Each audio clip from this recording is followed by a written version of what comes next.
Welcome to আরও রান্নাঘর। আবারও হাজির হলাম নতুন রকমের একটা রেসিপি নিয়ে, একদমই ভিন্ন রকম একটা পেয়ারা ভর্তা। তো চলুন দেখে নিই কীভাবে তৈরি করি। ভর্তা বানানোর জন্য আমি এখানে একটা আস্ত পেয়ারা নিয়েছি। পেয়ারাটা আমি প্রথমে কেটে মুখটা ফেলিয়ে নিব, আর এখান থেকেও কেটে দুপাশ থেকে কেটে নিব।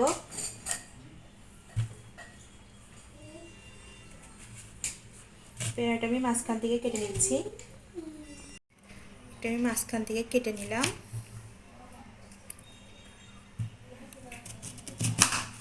আরও একটা ফালি করে নিলাম। এভাবে পেয়ারাটা আমি এভাবে 4 টুকরো করে কেটে নিয়েছি।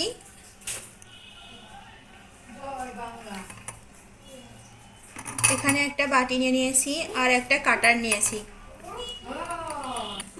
এখন আমি কাটারটা দিয়ে পেয়ারাটা এভাবে গ্রেট করে নিব। পেয়ারাটা এভাবে গ্রেট করে নিচ্ছি। আমি এখানে ছোট কাটার দিয়ে কাটছি, গ্রেট করে নিচ্ছি। আপনারা চাইলে মোটাটা দিয়েও করতে পারেন।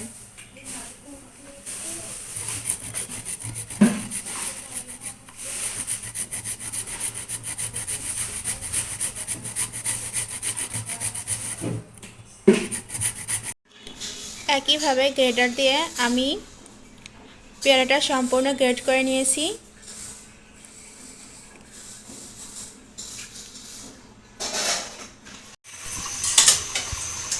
চুলায় আমি একটা ফ্রাই প্যান দিয়ে দিয়েছি, আর ফ্রাই প্যানটা গরম হয়ে গেছে। এখন আমি এতে দিয়ে দিব 3টা শুকনা মরিচ।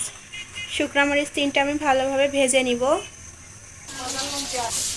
মরিচ 3টা আমি ভেজে নিয়েছি, ভাজা হয়ে গেছে মরিচ 3টা। এখন আমি উঠিয়ে নিব। এখানে আমি 3টা শুকনো মরিচ ভেজে নিয়েছি। এটা আমি শুকনা খোলায় ভেজে নিয়েছি। আর নিয়েছি সাদা সরিষা বাটা, 100 চামচ পরিমাণের মতো সাদা সরিষা বেটে নিয়েছি। আর নিয়ে নিয়েছি 1/2 চামচ পরিমাণের মতো লবণ। লবণটা আমি এখানে স্বাদ মতো ব্যবহার করেছি। মরিচগুলো এভাবে আস্তে আস্তে হাত দিয়ে আমি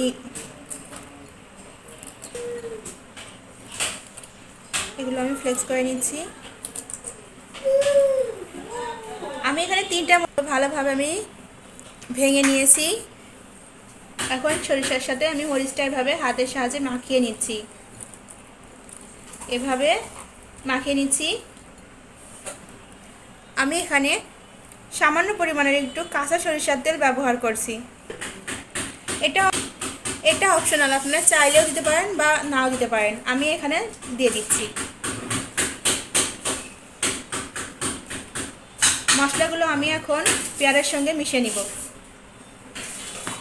এভাবে হাতের সাহায্যে পেয়ারার সাথে আমি মশলাগুলো মাখিয়ে নিচ্ছি।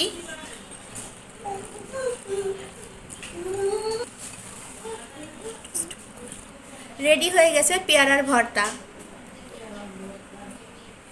পেয়ারা ভর্তাটা যদি আপনাদের ভালো লাগে, অবশ্যই একবার হলেও বাসায় ট্রাই করে দেখবেন, সত্যি খুবই ভালো লাগবে। আমার এই পেয়ারা ভর্তাটা যদি আপনাদের ভালো লাগে, তবে আমার চ্যানেলটিকে অবশ্যই সাবস্ক্রাইব করে রাখুন, কমেন্টস করুন এবং শেয়ার করুন।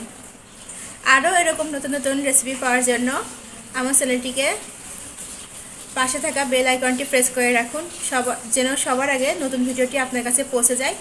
আজ এ পর্যন্তই। সবাই ভালো থাকুন, সুস্থ থাকুন। আল্লাহ হাফেজ।